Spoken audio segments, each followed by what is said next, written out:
সাল্লাল্লাহু আলাইহি ওয়াসাল্লামকে ভালোবাসার কারণে এখনো জেলে রয়েছেন। আমরা তার মুক্তি চাচ্ছি। আমাদের বাংলাদেশের সমস্ত মুসলমানদের পক্ষ থেকে একটাই দাবি, এটা হলো আমাদের ফারাবী ভাইকে খুব দ্রুত মুক্তি দেওয়া। এ নিয়ে কত বছর ধরে তিনি জেলে? উনি জেলে আছেন প্রায় 3 বছরের উপরে হয়ে গেছে। আচ্ছা, আপনাদের সংগঠনের এক্ষেত্রে অবস্থান কি? হেফাজত ইসলাম বাংলাদেশের কোনো সংগঠন না, বিভিন্ন সংগঠন কাজ করতেছে।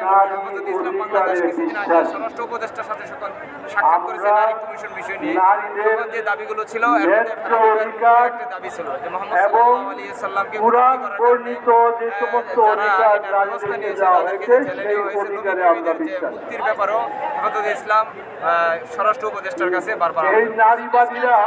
আচ্ছা, এখনো এই যে আওয়ামী লীগকে নিষিদ্ধ করা হয়নি, এতদিন প্রায় 9 মাসের মতো চলছে এই সরকারের মেয়াদ।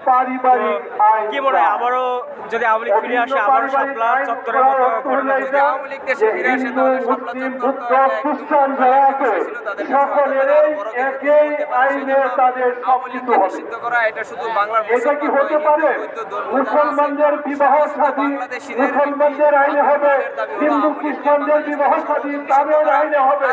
সুতরাং অভিন্ন পারিবারিক আইন হতে পারে না। আরেকটি বিষয় জানতে চাই আপনার কাছে, সঠিক তথ্য থাকলে জানাবেন। সেটা হচ্ছে আপনাদের এখনো কত মানুষ জেলে আছে বা এরকম কোনো আপনাদের প্রশ্ন আছে?